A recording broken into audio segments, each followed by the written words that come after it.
pays $10 for ice cream. $10. Sorry, 10 pounds. So whatever the exchange rate is, he got ripped off. But he says it was the best. It was great ice cream. So, I mean, I hope so for 10 pounds. But Harry's here, Danny's here, some other viewers here. They're just lurking. I wish they would chat. $12.61 ice cream. Thank you, Danny. Wow. That better have been more than a pint or whatever unit of measurement you use in the Jolly UK. old England. Jolly old England. Uber Eats. Got it. Okay. That makes sense. Uber Eats. I'm Dan Calachico, Dan Low 83. Craig Lagans at Craig Lagans. It's real difficult. Hey, Craig. Hey, what do you think about that new U.S. title? I think it stinks. There was really no need to change it in the first place. I don't know whose idea it was. Don't know why it's necessary. But hey, I'm not the person making the decisions, and I don't know if it was for aesthetics or they were trying to skewer to a younger or blind demographic to make everything so big and bright. But The WWE, Harry calls it the WWE Happy Meal Toy Championship. Yeah, honestly, Dan, I have not been happy with any WWE redesign of any of the belts in about 30 years. I have to go back to when he was Intercontinental Champion, when he actually reverted the Intercontinental title back to its old ways, back when Savage, Steamboat, Honky Tonk Man wore it like that. But no, I'm not happy with the new design. What did you think when you first saw it? It just looks like a toy. Like Harry said it. It's the Happy Meal Toy Championship. Yeah. I don't hate it, but the more I think about it, just to add on to what you say, just all of their belts are pretty friggin' hideous, right? They're all kind of bad. As Danny says, we have 30 people positive with COVID. Let's give you a new belt. That'll take your minds off of things. Hey, look over there. Look at the belt. I think it sucks. It's not the worst thing I've ever seen, but so the AEW, maybe they partnered with McDonald's. Every champion gets asked if they want fries with that. Thank you, Harry. The Universal and World title looks stupid. Like, it doesn't age well. It just looks like there's little effort into it. Hey, we're going to make it look like the logo. I got here. The U.S. title was the better looking one. The IC belt I do like. Yeah, I mean it's not bad. I mean, out of all the belts, that's the one I like. I dislike the least, I should say. There are not any ones I like the most. There aren't any really belts that I genuinely like in professional wrestling right now. That's for either company. Honestly, you know what belt looks the best? The Impact Championship. Yeah. And the NWA are using the original NWA tag team. Well, that's on a level. That's all different. That's on its own. The world's title. That's the world's heavyweight title. The Universal title should be designed by a comic book artist as it's universal. Maybe. I don't know. It couldn't be any worse than what they have. I still have a real the AEW belt I like because it looks like, as you said, Craig, it looks like an older belt with the three different sections, quote unquote, on the front of it. But the women's championship looks stupid. It's so small, and it yes, it does bother me, and it looks stupid. I think the size of that belt is god awful. The TNT championship. I wasn't allowed to hate that because I was told I wasn't allowed to hate it. Okay. It's stupid looking. I don't care how much time they did or did not have to finish it. It looks as if they spent no money on it. It looks like a backyard wrestling championship. Sorry. But really, the one thing Impact has going for them, other than their women's division, which just takes over that time slot, and thank God, because I I skipped through that other person's stuff real quick. Their belts look the best right now. Yeah, and That's my opinion. it's a low bar to jump over, though. I don't know. It's really weird on one hand to hear, people complain about Vince being. Can you move the mic just a little bit, please, sir? It's really weird to see people talk about how Vince is old school and he's too old, and which I agree with, and he won't change with the times. But then there's these new age crap belt designs that he approved to be okay, and I'm like, the NXT Championship looks great. The NXT belts look fantastic, so there's that. Yeah, there's that. Well, and you mentioned Vince's age, maybe because he's maybe he can't see exactly. So we'll have our world championships with huge W's on them, so you know exactly what company that you actually work for. What company we're at, Pally? I got it. That's better right there. I can't do a Vince McMahon. That's okay. Neither can he at this point. That's true. So right now, I want to take all you listeners of the HIAC Talk Radio podcast back with me to a time where territories ruled professional wrestling, back when there were 3 major wrestling organizations, back when there was wrestling in all 50 states, back when every week and every month there was a different show to look forward to from some of your favorite wrestlers, back when belts, that we would call them, were called belts and not titles, and back when fans were actual wrestling fans of professional wrestling, and back when sports entertainment was indeed professional wrestling. We're going to go back to July 3rd. I had to put my glasses on so I can see the past more clearly. As the last line of the Goldbergs, and the past keeps getting clearer every day. I'm sorry, July 2nd, 1969, tragedy in the ring in Lubbock, Texas. After a bout with Man Mountain Mike, Iron Mike Dibiase died of a heart attack. The urban legend was he died in the ring. That's how tough he was. And in actuality, he died in the locker room afterwards. I found out some other information about this particular day thanks to a great documentary that featured Ted DiBiase, who's the adopted son of Iron Mike DiBiase, not his birth father. I did not know that either. The adopted son of Ted DiBiase. Ted DiBiase was the adopted son of Iron Mike DiBiase. Wow. And but the 2 things I know about that was Harley Race actually gave CPR, attempted to give CPR to Iron Mike DiBiase after his match with Man Mountain Mike. And the only reason that Harley Race was there to give CPR was because his original opponent that day, Iron Mike DiBiase's original opponent, was Terry Funk. And he called and said he couldn't make it to that show. So Iron Mike DiBiase's last opponent was supposed to be Terry Funk. It turned out he wrestled Man Mountain Mike. And it was Harley Race who took over Terry Funk's booking on that show, who gave CPR unsuccessfully to Iron Mike DiBiase. But Iron Mike DiBiase left us in July 2nd, 1969. Another loss on this date, July 2nd, 1991, but different kind, because that was now previously on last week's Wrestling Historian. I mentioned that on July 1st, that Ric Flair, July 1st, 1991, Ric Flair signed with the WWF. Well, July 2nd, 1991, was when Ric Flair was officially fired from WCW. Ric Flair was set to defend his NWA/WCW Heavyweight Championship against Lex Luger at the upcoming Great American Bash. And while this was happening, he was in the middle of a contract renegotiation.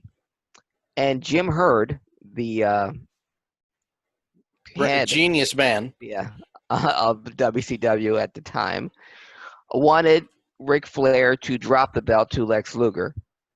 at the upcoming Great American Bash. Flair still wanted to, let's renegotiate my contract first.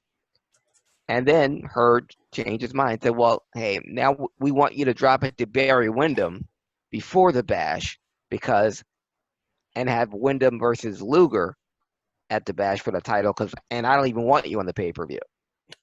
Oh. And that changed to, you know what?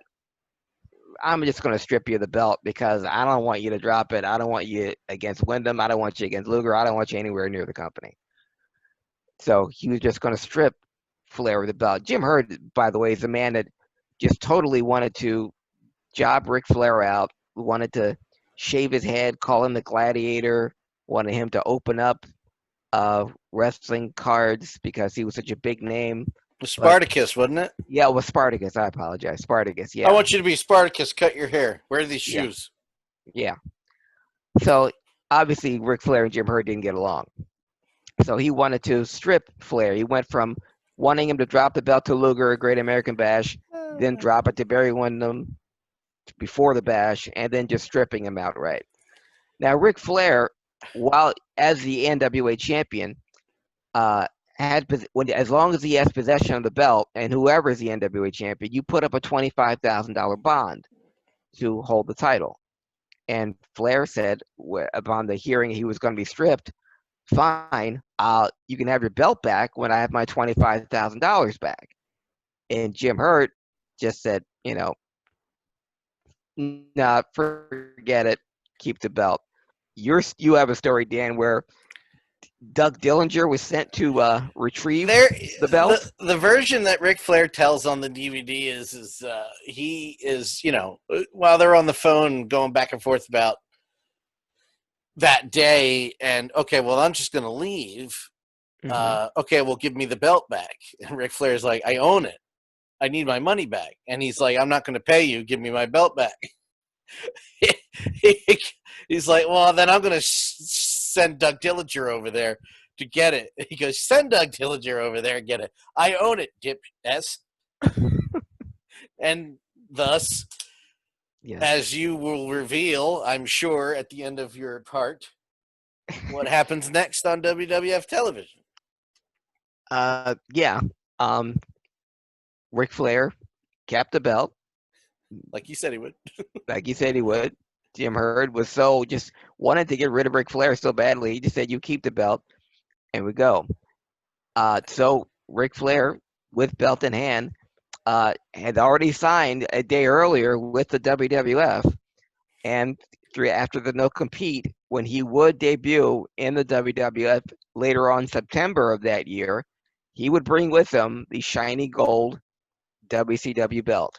First held up by Bobby Heenan, who claimed that who was telling you that Ric Flair, the real world champion, was coming, and gave an epic promo comparing ice cream to horse manure, namely the WWF, the NWA belt to the WWF belt, and introducing Ric Flair as the real world heavyweight champion, making the first time that the WCW belt appeared on a WWF telecast.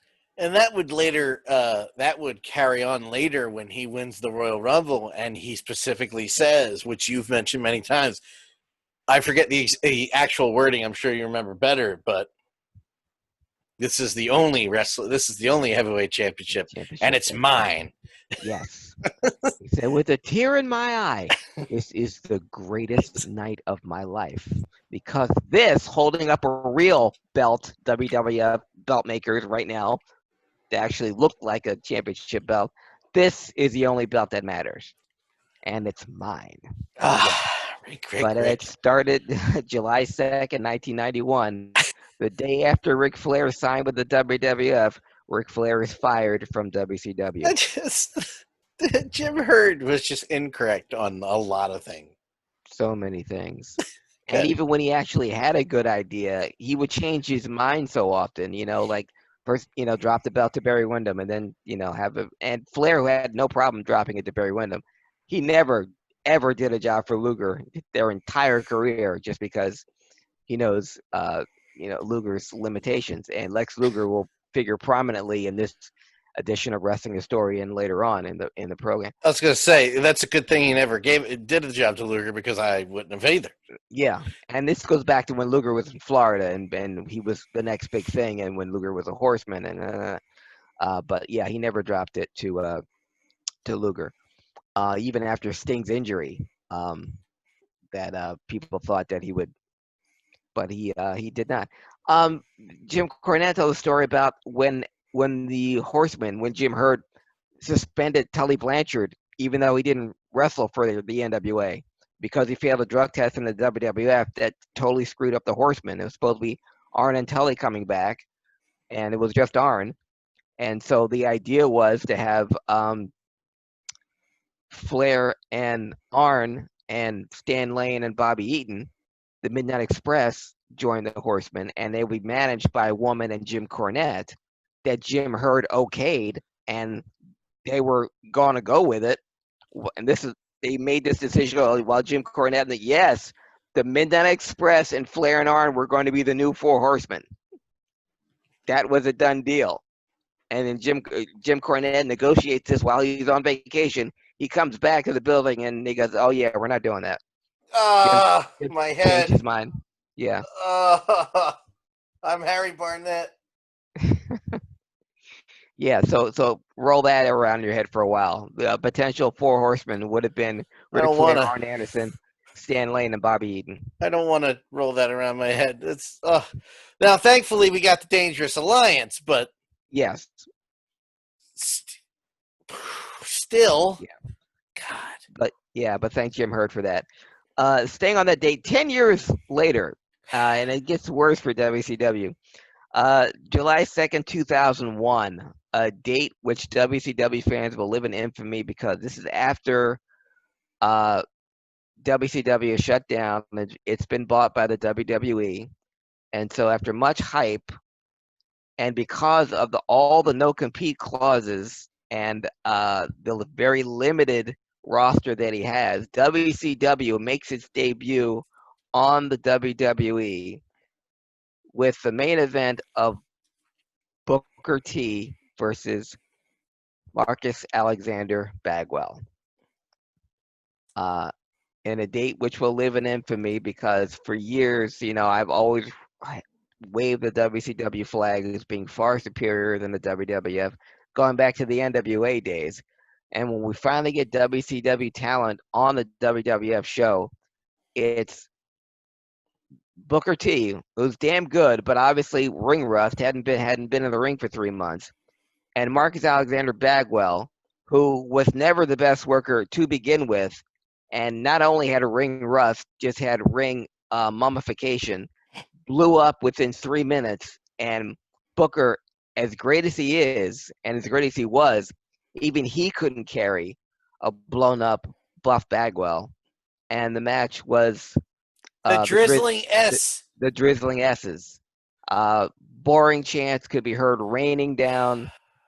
I was bitterly embarrassed, and it gave validation to Vince and everyone else. See, this is what you're talking about. This is what where WCW is supposed to be on our par. Come on, pal, look at this. Suffice to say, Booker T, because of his talent and because of who he was, managed to stave off that stink and to become a 2-time Hall of Famer. Buff Bagwell never wrestled for the WWE again. Thank God. Yeah. Not for nothing, Buff was good as a mouthpiece. Yeah. And it wasn't that his promos were amazing, but the stuff he was doing in '98 with him and Scotty Steiner was, they would chew up 20 minutes. Boom, done. Ratings. All right, moving on. But I never got Buff. And this is, as I could tell you as a kid watching the show, I never got Buff. Never got him in the NWO. Didn't like him in the singles push after. Didn't like him. Didn't like the American males by any stretch of the imagination.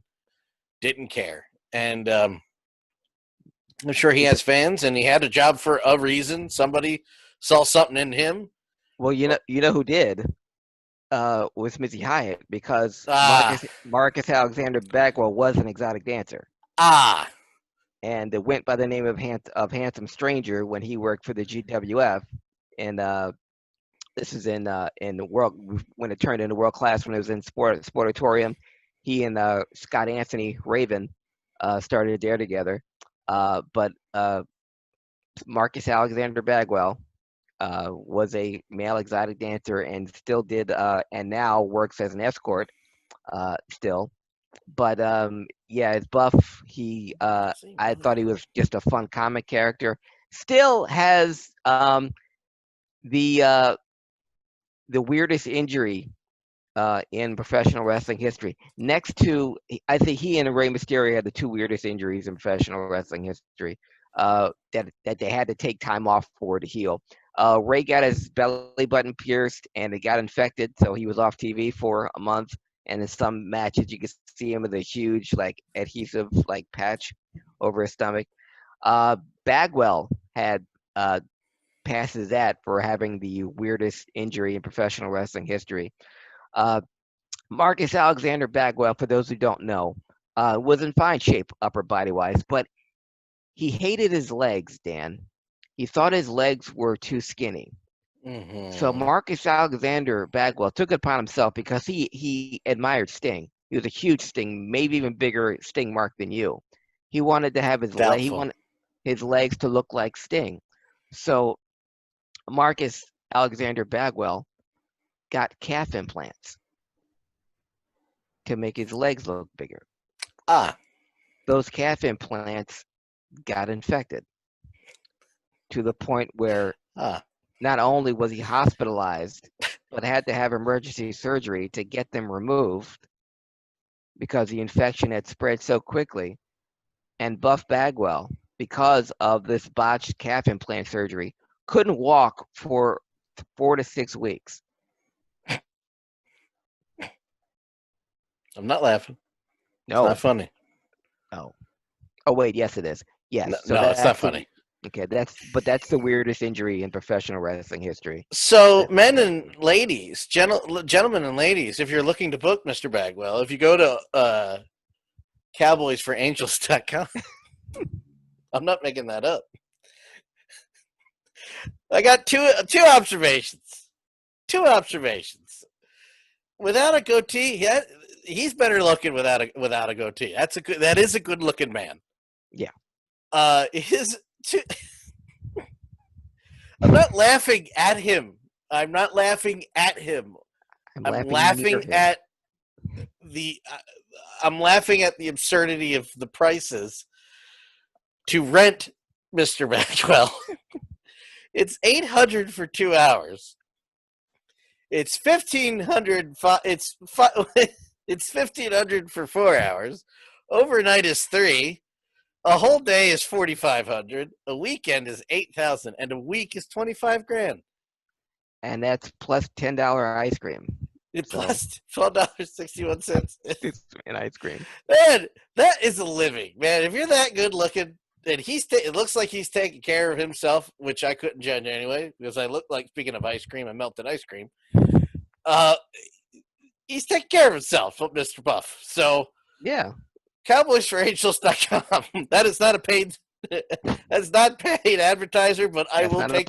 I will plug. I will plug that site. No pun intended. Anytime somebody wants to give me money. Yeah, and if he's making that's how he makes his living, still more power to you, Buff. He's probably better at that than he was at wrestling. He couldn't be worse. Hey. Yeah, but pretty. I wish I had those looks. I'd do that in a heartbeat. See ya. I quit this so fast. Yeah, about 19 years ago, he and Booker T sharded the bed. Final point. I knew it was going to be bad when they killed Raw and they came back for the commercial and they had the old WCW lighting. Yeah. I was like, oh, God damn it. Bad. I was like, this is going to be bad. And I was right. Yeah. July 3rd, 1991. Gary Michael Capetta at a NWA house show at the Meadowlands makes the first formal announcement that Ric Flair is no longer with WCW. He was advertised for that show, and Oh Gary my Michael Capetta God. had to make the announcement that Ric Flair has been fired from WCW and will not be in attendance. Jeez. So yeah, so it was that's when word, and there was no internet back then, so I found this out through word of mouth that from a friend of mine who went said, I heard Ric Flair's gone. I said, what do you mean gone? Yeah, he said he was fired before the match has even started. Gary Michael Cavetta said Ric Flair will not be here, and he has been fired from WCW. Are you kidding me? Like, yeah. What a way to break that news. Hey, sorry that. Hope you don't mind. Just to And let his you know.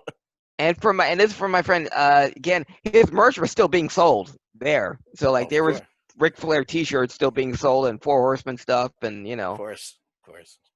But no, yeah. But Gary Michael Capetta had to made the first formal announcement that Ric Flair was no longer in WCW, that he had been fired. Uh, and speaking of awkward, that same date, Dan, July 3rd, 2006, coming from an ECW show in Huntington, West Virginia, and on their way to a Raw taping in Philadelphia, Rob Sikowski and Terry Bronk were pulled over by police officers Mm-hmm. with a strong smell of weed emanating from the car. They were both arrested. Now, Rob Van Dam was the current reigning, defending ECW and WWF heavyweight champion. And after the arrest went public, which, unlike Hacksaw Duggan and Iron Sheik, who were stopped with weed, they went on to make their show, and people didn't find out until days later that they had been arrested for having marijuana in the car. Within 48 hours of this arrest, Rob Van Dam lost both titles, and some would say irrevocably. I wouldn't say ruined his career, but we definitely have a what if. How long Rob Van Dam would have remained WWE champion, ECW champion, had this arrest not occurred. Either had he not been speeding, had the cop not smelled the overwhelming odor of weed as he approached the car, that things might have been differently. Because one would argue Rob Van Dam was the hottest and the most over wrestler in the company. His win over John Cena was still one of my favorite matches of all time, just because of that crowd, and it was kind of like a validation. How we didn't get validation with WCW, how good WCW was. With ECW, Rob Van Dam's win showed what ECW fans already knew, that he was a superior wrestler and that the ECW brand was a superior product. But unfortunately, because of that arrest, took it all away. And Thanks, Rob. and Rob Van Dam since then has always been seen as a cautionary tale or a footnote, and would never be world champion again. Stupid. Stupid. I mean, stupid. Not them, the company, that for not giving them a belt again. That's stupid. I just want to make clear. Yeah. That's what I meant. Sorry. Yep, both are true. 4th of July, big day in professional wrestling. Dan, back in the day, kids, major holidays were major wrestling cards. Christmas, Thanksgiving, 4th of July, no exception. Always huge wrestling cards. And on this date were some historic things happened. 4th of July, 1974. Ric Flair and Rip Hawk defeated the team of Paul Jones and Bobby Bruggers for the Mid-Atlantic Tag Team Championship. And that would be Ric Flair's first professional wrestling title. 4th of July, 1974, Mid-Atlantic Tag Team Championship with Rip Hawk. Exactly 8 years later, that self-same Ric Flair would be defending his NWA Heavyweight Championship in the Omni in Atlanta. On July 4th, 1982, the NWA champion Ric Flair took on the WWF heavyweight champion Bob Backlund in the last Super Bowl of wrestling, where the WWF champion took on the NWA heavyweight champion. I'm going to throw some numbers at you, kids. There has been 6 times from 1978 to 1984, so almost once a year. Of the 3 World Heavyweight Championship, there would be 6 Super Bowls of wrestling. Out of those 6, the WWF would be part of 5 of those. 4 of those would involve Bob Backlund. Wow. And this was the last time, though, that an NWA champion would face off against a WWF heavyweight champion. And it ended in a double countout. Leading up to it, Bob Backlund appeared on the Superstation TBS to talk about his upcoming match with Ric Flair, and a shot of Ric Flair and Bob Backlund both holding up their respective belts. In between them, Gordon Soley interviewing both men. Stuff of legend. What made the card interesting, though, was that you not only had the WWF champion wrestling in the NWA backyard, you had WWF wrestlers wrestling NWA wrestlers. So Jimmy Snuka, who was a heel in the WWF, went up against the NWA's Paul Orndorff. And with the angle being these 2 men were former NWA tag team champions. But Jimmy Snuka was coming from the WWF and Paul Orndorff was in the NWA. Now, 3 years later, these guys will be reunited in WrestleMania, but at the time, at the Omni, you had a WWF wrestler going against an NWA wrestler. Not to be outdone, the NWA National Tag Team Champions, the Fabulous Freebirds, took on the #1 contenders to the WWF Tag Team Championship, the Samoans. Wow. And about that, the wrestler called 2 of the premier tag teams in professional wrestling, going at it, the Freebirds and the Samoans, and 2 of the greatest tag teams of all time went at it on that card. At the Omni, the last Super Bowl between the WWF and the NWA, Bob Backlund versus Ric Flair, WWF champion versus the NWA champion. Wow, wow, wow. 5 years later, Dan, back in the Omni, 4th of July, 1987, the 4 Horsemen and J.J. Dillon took on the team of the Road Warriors, Dusty Rhodes, Nikita Koloff, and Paul Ellering, in the first ever War Games, the match beyond. Wow. Wow. Very first one occurred 4th of July, 1987, the Omni in Atlanta. The War Games, from the mind of Dusty Rhodes, 2 rings side by side, completely surrounded by a cage with a roof on top. 2 men would start, wrestle each other for 5 minutes, and every 2 minutes after that, another man would come in until all 10 men were in, and then the match beyond would start. And the only way to win the bout was by submission or surrender. Pins didn't count, no countouts, no disqualifications. And this first match took its toll and had far-reaching consequences for every other future War Game. In the bout, in this match, Nikita Koloff took a spike pile driver that compressed the vertebrae in his neck to the point where he had to wear a neck brace for the remainder of the bash that year. And poor J.J. Dillon, who was a part of the Road Warriors Doomsday device. Oh, is that where the shoulder thing comes in? Separated his shoulder and would not participate in any further War Games for the rest of that summer. Yep. Yeah, so both Nikita and JJ, just from that first War Games, were put on the shelf for most of that summer. JJ was replaced by a wrestler called the War Machine, a big, burly, impressive dude who just happened to be Big Bubba Rogers under a mask. And There he you go. took JJ's place in a lot of the war games, future war games. But the debut of the war games, July 4th, 1987, Great American Bash in the Omni in Atlanta. This is also a bad. This date was because we lost some very impressive people on this date. 4th of July, 1988. Gorgeous Keith Franks, who you may know as Adrian Adonis, died in a car accident.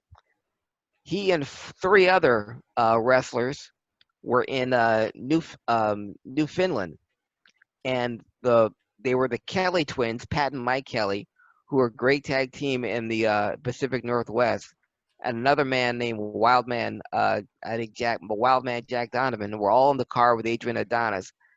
Pat of the Kelly twins swerved to hit a deer. He missed the deer, and the car flipped over an embankment and landed in a lake. Everyone in the car died except Pat, the driver. Wow. That included, Adrian Adonis, who who I hadn't seen since his WrestleMania 3 retirement, or his hair match rather, against Roddy Piper, and had kind of laid low. I think he had a couple more matches in the WWF after that, and kept putting on weight. And I believe he was wrestling in Canada at the time of his accident, but yeah, he passed away in 1988. On that same date, 4th of July, 1990, another tragic accident, thankfully with no fatal consequences, but 4th of July, 1990 was when Brutus Beefcake suffered that traumatic facial injuries in a parasailing accident. That's bad, man. Yeah, and I say parasailing accident. He wasn't parasailing. A person who was parasailing plowed into him with both knees right into Brutus Beefcake's face, and his nose was crushed. His jaws were wired shut. He had 8 steel plates, 40 screws, and over 100 staples surgically inserted to keep his face together. And despite all that, he managed to show up at SummerSlam 1990 that year, which is only a month later. But he wouldn't, and as miraculous as he is, given all those injuries, he wouldn't return to the ring till 1993, and had a run in WCW with 12 different names. But I honestly didn't think Brutus Beefcake, the Booty Man, the Butcher, Brother the Man with Brutai, No Name, Zodiac. I never thought he'd wrestle again. Yes. Nope. Oh. No. Yes. Yes. But yeah, that parasailing accident that crushed his face happened 4th of July, 1990. Hey, SummerSlam 90 was where, Craig? Right here. Philadelphia, Pennsylvania. The beautiful air-conditioned Spectrum. Air-conditioned, recycled piss air of the Spectrum. Yes. I'm literally watching that as we speak. Wow. That's where I am in 1990. Okay. It's a great place to be. Well, yeah. Yeah, well, I was there at the Spectrum, so it was a great place to be back then. It's a good show so far. It's a real good show. I bet it was. I remember the crowd was hot. Speaking of unfortunate stuff, again, 4th of July, bad day. 4th of July, 1991, Dan, was when Dr. George Saharian was found guilty of 12 counts. 4 counts for selling steroids without medical purpose to a high school wrestling coach. 4 counts of selling controlled substances, and 4 counts of selling steroids without medical purpose to wrestlers Roddy Piper, Rick Martel, Dan Spivey. And during this trial, the steroid trial, Hulk Hogan was called to testify, but his subpoena was waived. Hmm. And it was also that he had sold steroids to Dr. George Zaharian, had sold steroids to Hulk Hogan, superstar Billy Graham, and Vince McMahon. I mean, Hulk would have just buried everybody at the court date anyway. Yeah. Just like he buried the Union and everything else he talks about. Hey, did you know he scripted that entire Andre the Giant match at WrestleMania 3 himself, and we only heard about it this last couple of years? You mean when HBO had a documentary crew there to talk to him about it? Yeah, magically, these notes appeared that looked spanking new.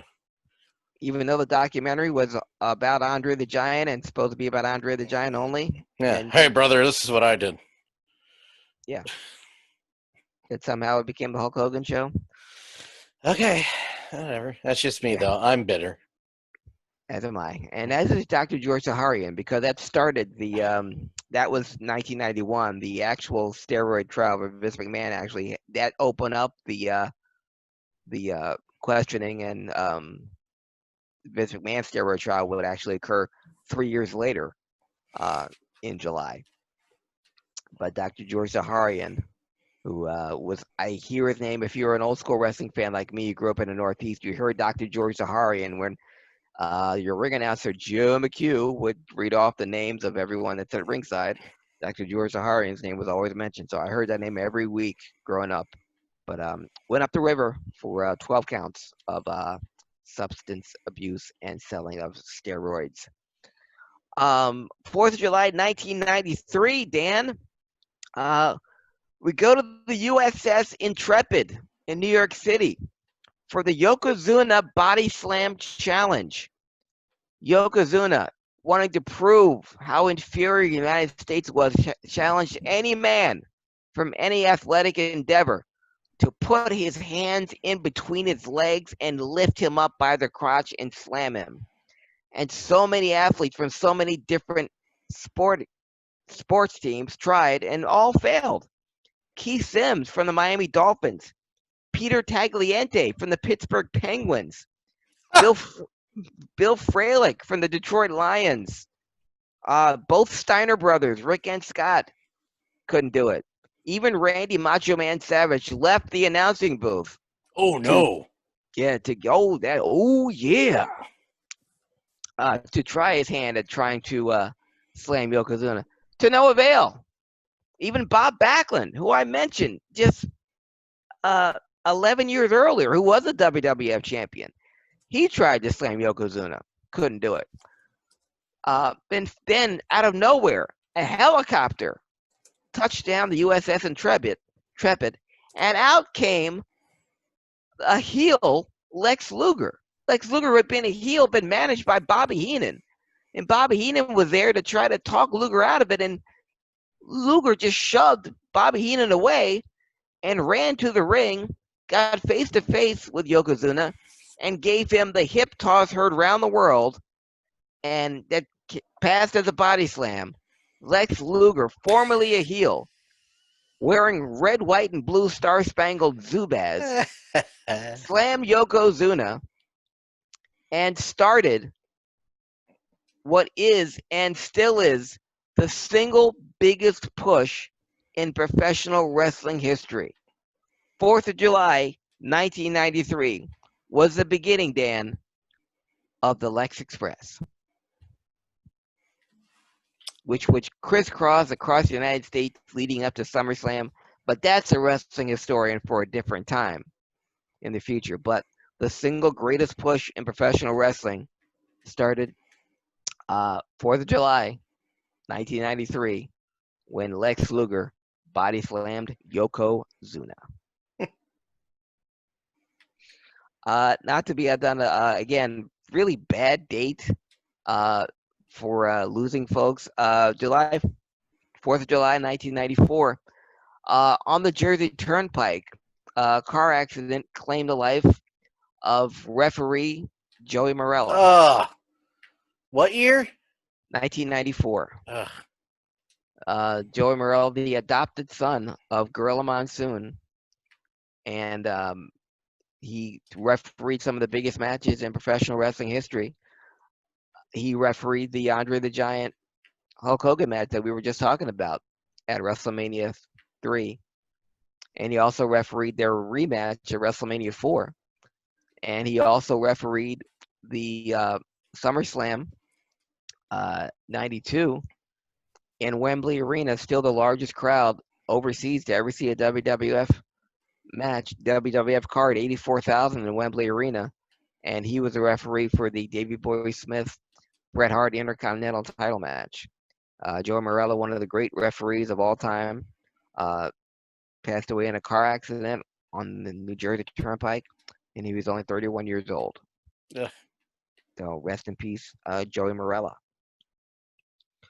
July 5th, 1986, the Great American Bash in Charlotte Memorial Stadium had a loaded card, Dan. And when I say loaded, I meant loaded with gimmicks.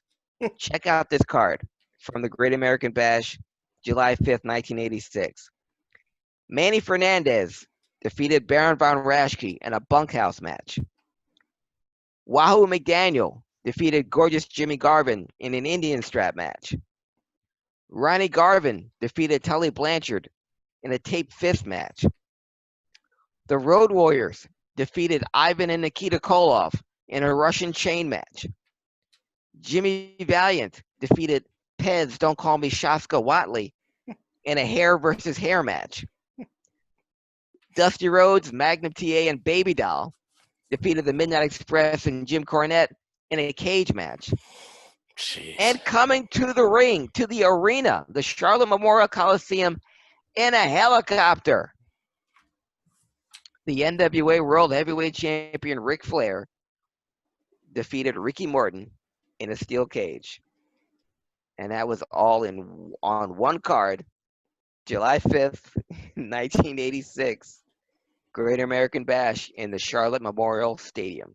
WCW, NWA never change. Oh. Whoops. Yeah, change.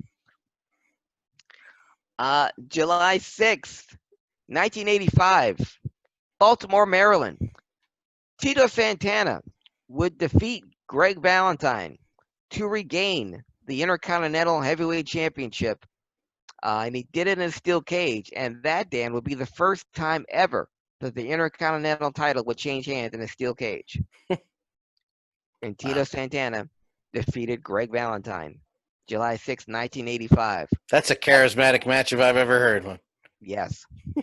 And not to be outdone, at that exact same time, Dan, 437 miles to the south, at the aforementioned Charlotte Memorial Stadium on July 6, 1985, in front of 25,000 people, was the very first Great American Bash. Oh, wow. That one, United States champion Magnum TA defeated Kamala.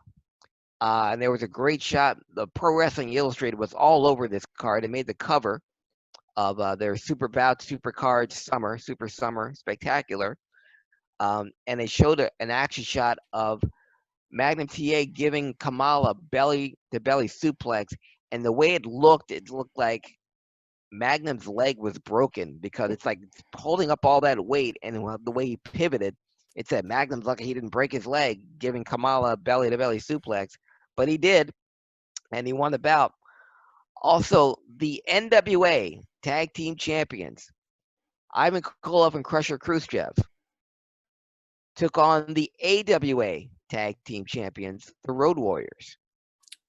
Speaking of Super Bowls, yeah. This is back when the Road Warriors were in the middle of their incredible epic run. They were the AWA Tag Team Champions, but here they were on an NWA card wrestling the NWA Tag Team Champions. That bout went to a double disqualification. NWA Champion Ric Flair took on Nikita Koloff. He went out by disqualification. And in a cage, Dusty Rhodes not only defeated Tully Blanchard for the NWA TV belt, but he also won the services of Baby Doll for 30 days. My gosh. And that would start Baby Doll's eventual face turn and become Dusty's personal perfect 10, baby. I made this observation earlier, and it was right at, it was SummerSlam 90. I forgot I actually finished it. because then I moved to Clash of Champions 12, and I made the observation there that the first match on the card was one step away from a clan rally. Southern Boys versus the Fabulous Freebirds. Yeah. And then somebody replied, well, if they had Dick Murdoch there, it would have been all finished. Good point. But Dusty's cutting a promo after during that match, his match that night. It's revealed that Sapphire has been bought by the $1 Million Man. Yeah.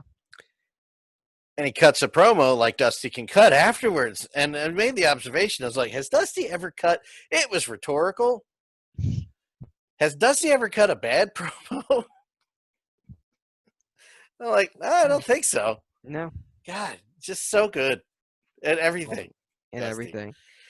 Because he's the only one, even if it was never confirmed or denied that him sticking in polka dots was a rib on him.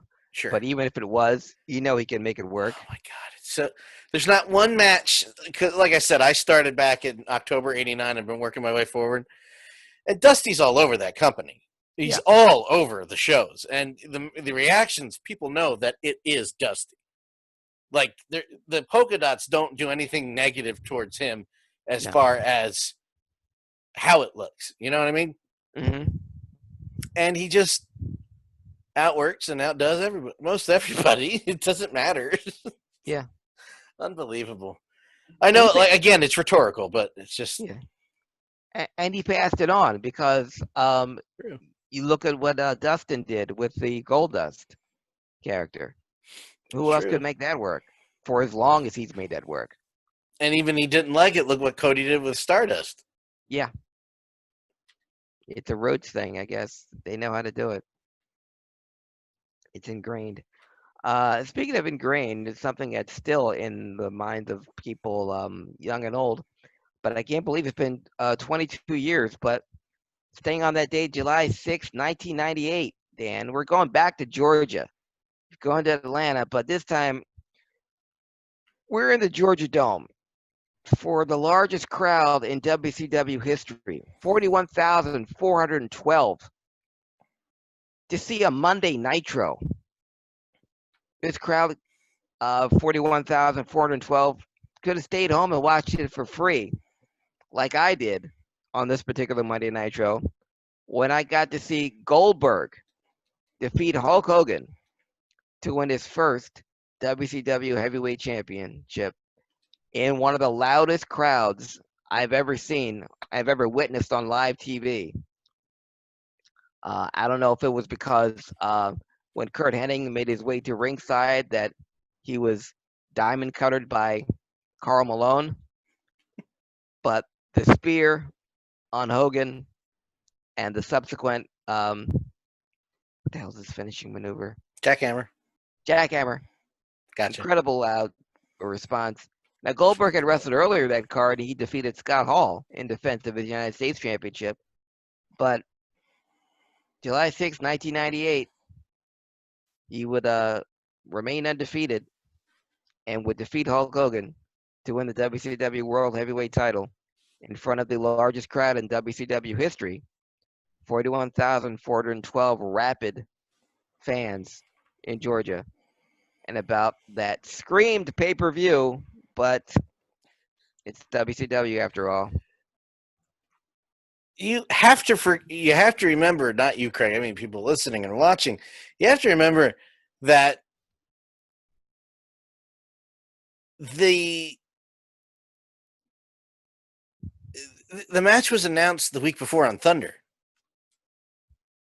Mm-hmm. Like that, there was no lead up to it. There was nothing. It was J.J. Jones comes out, does an interview at the end of the ramp on Thunder and goes, and the match will be Hogan versus Goldberg. And that crowd, everything you just said, how big it is, how big it was, how loud it was, and epic. They wasted it on a network television because ratings were more important than buy rates and money.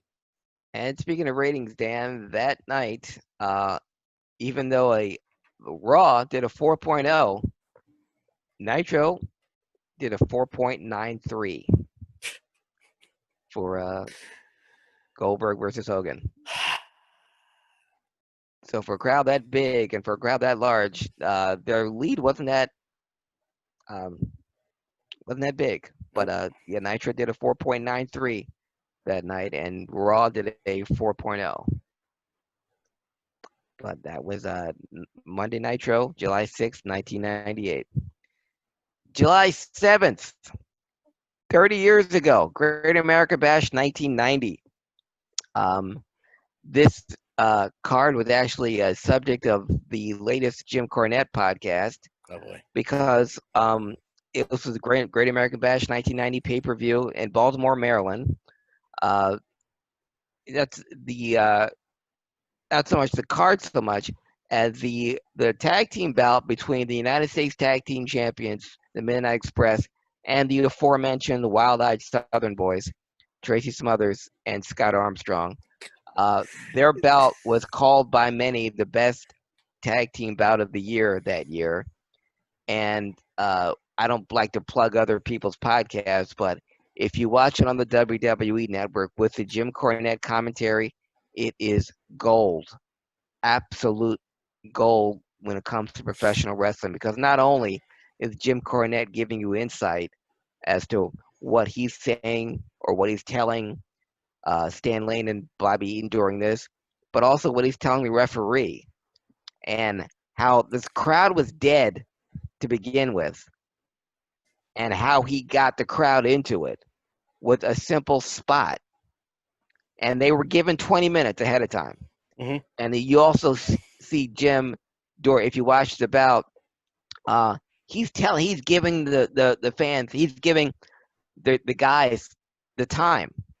This is before referees had earpieces in their ear and were being yelled at from the back. Jim Cornette went to every single match with a stopwatch. And before this bout, they were given 20 minutes. And so they'd say, okay, we're going to try this. And that didn't work, or a spot didn't. Okay, then we're going to try that. Said, okay, we got 20 minutes. He would be yelling out the time. So they knew when to do and what to. He'd talk about who was out of position. They had an inexperienced referee. So you saw when he was supposed to count, he was distracted. And when he was supposed to be distracted, he started to count.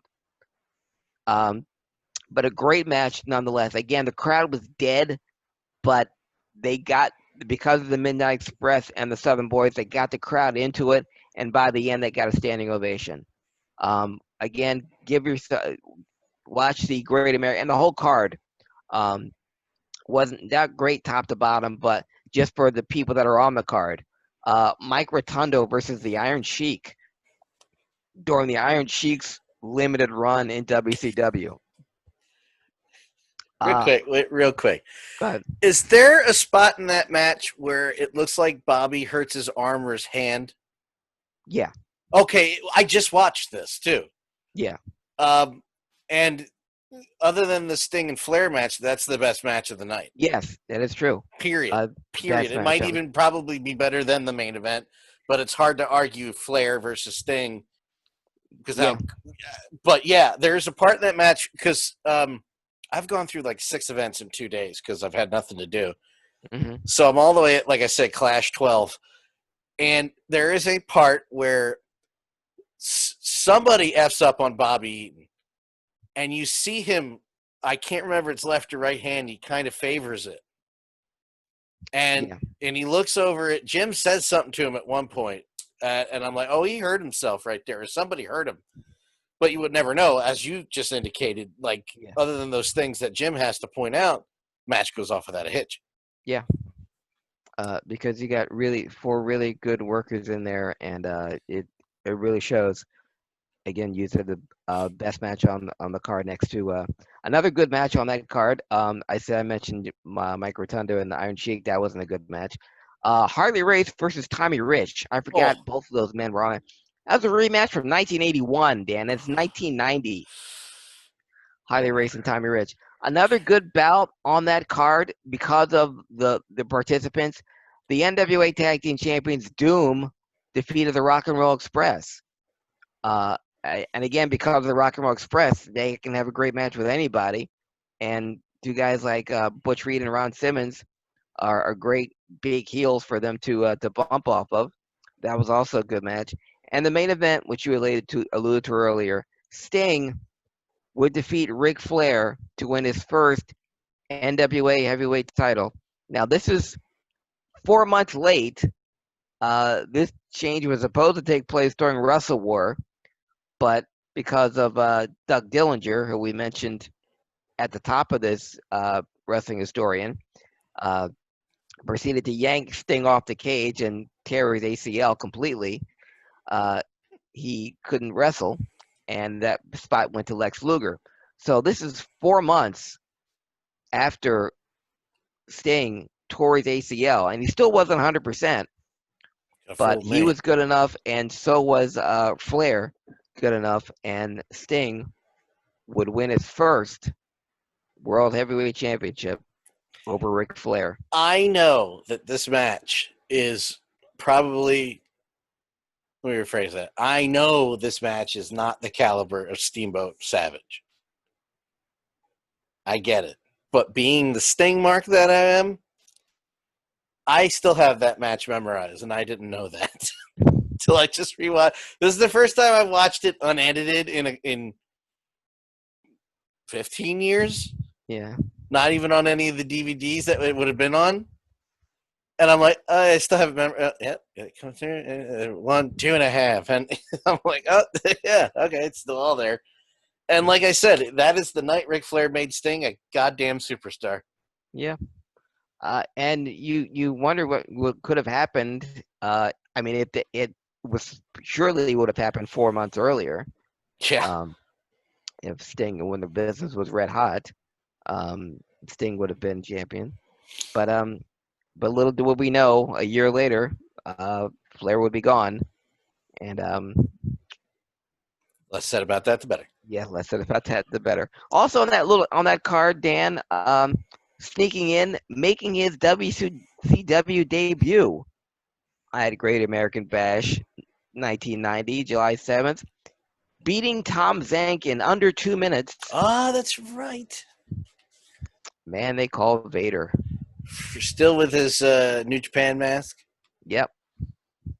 And I don't know how he made it smoke or how he knew when it was, I don't know if it was a timer or what, but it was still just badass, like a rabid elephant. Just smoke would come out the shoulder pads. But yeah, the WCW debut of Vader, July 7th, 1990, 30 years ago.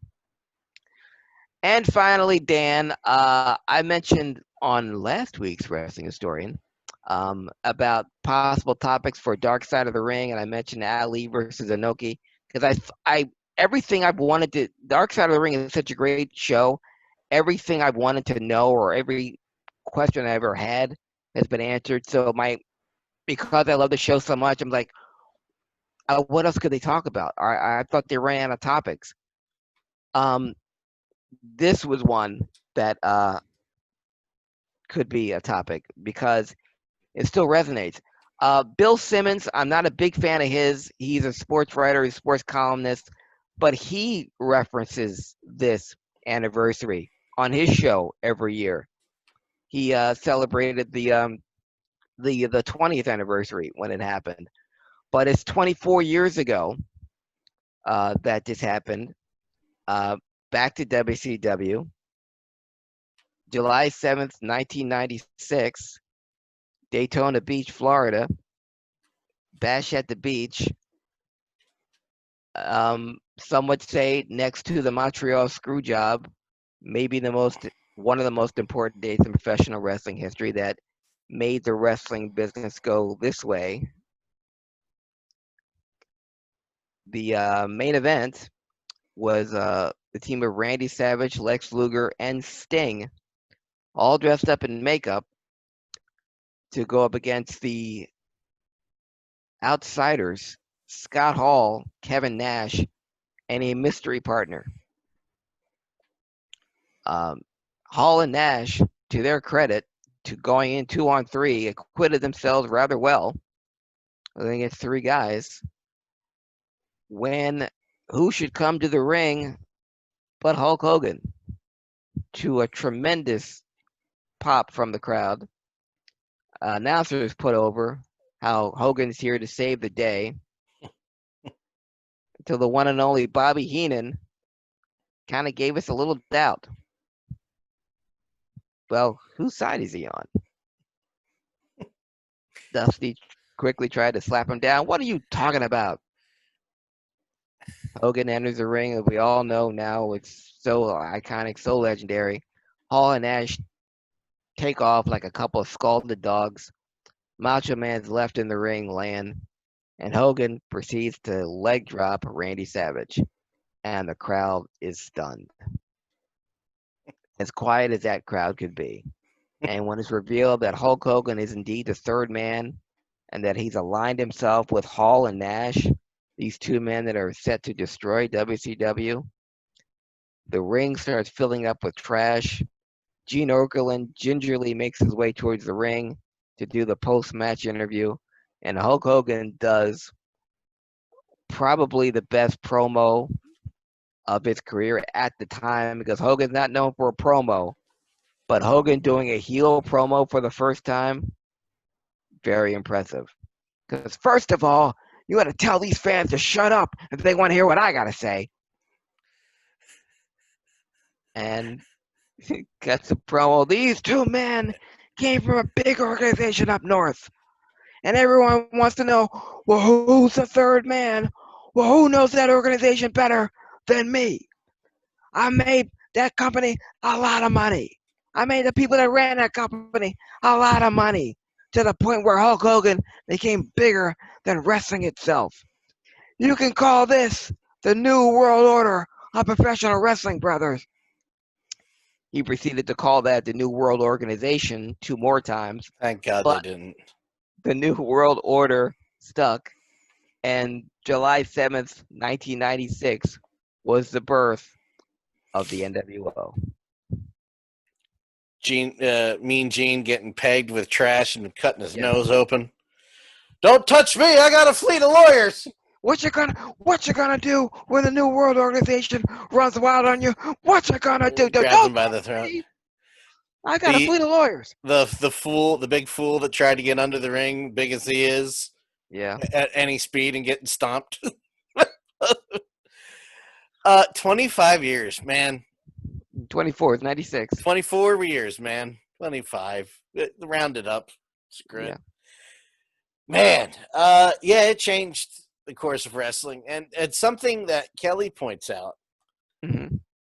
Because recently, it was around after the unfortunate passing of Bobby Heenan, I saw somebody on Twitter say that Bobby screwed up this moment.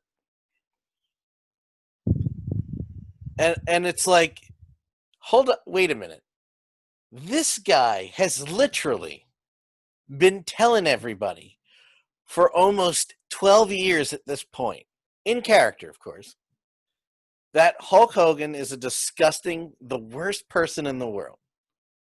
That Hulkamania is a fake, and the humanoids are stupid for following him. He literally made a career. Not made a career. He literally made moments of always calling Hulk Hogan out as the heel and Hogan as the face of what a terrible person is. And he did it in WCW too when they were both there. Of course he's going to question him, because Bobby knows it literally took 12 years of story of Bobby just always trying to F with this guy, with different wrestlers.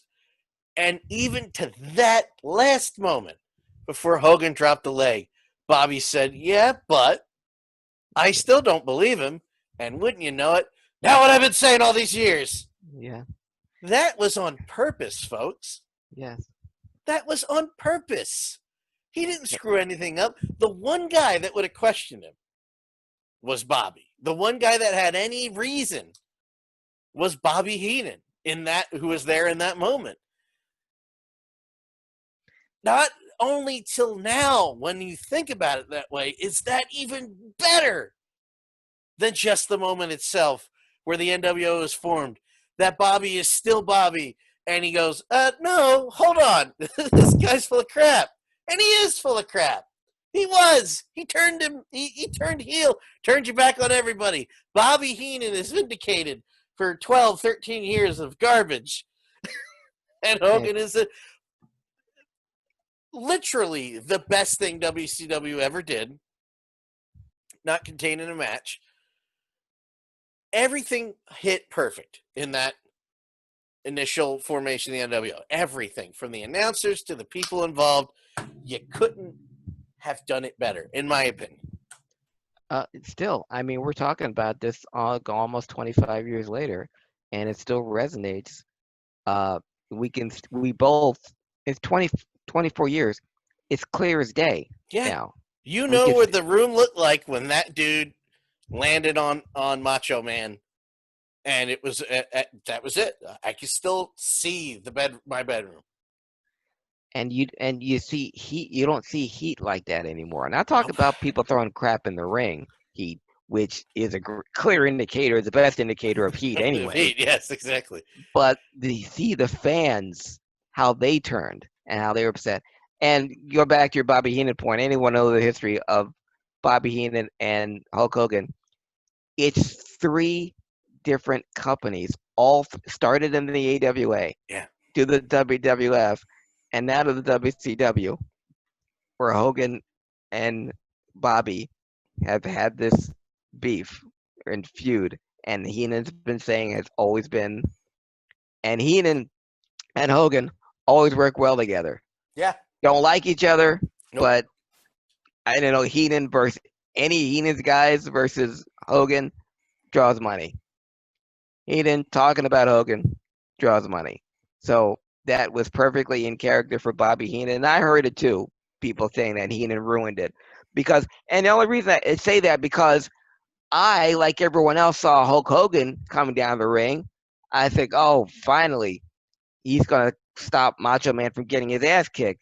It wasn't until Bobby said, well, whose side is he on, was that seed of doubt planted. So when he did turn on him, I was like, oh my God, Bobby was right. Because I never would have thought that, like everyone else. But that changed changed WCW forever, changed wrestling forever. The NWO would go on to be, and continues to be, the most successful angle in professional wrestling history. It got so big that for a while WCW changed its name to WCW NWO. NWO merchandise flew off the shelves. I was looking for my NWO shirt that I had, that I wore, that everyone wore, everywhere. Football players were wearing it underneath their jerseys. College athletes were wearing it. It was, again, absolutely huge. And it changed wrestling forever, changed Hulk Hogan forever, changed WCW forever. And all the momentum they had between the NWO, the aforementioned Goldberg, and the eventual turn of Sting into the Crow, WCW was, and for 84 weeks in a row, the power in professional wrestling, thanks to July 7th, 1996. It's a shame they couldn't sustain it. And they really had no excuse because Jim Herd was gone. So, yeah. But yeah, what could have been. But yeah, the Dark Side of the Ring episode, the formation of the NWO. But yep, July 7th, 1996. Date which will live in infamy. And that, gentlemen and ladies, is the Wrestling Historian. Where can people follow you, Craig? And they can follow me on Facebook, Instagram, and on Twitter at Craig Ligons, CraigLiggeons.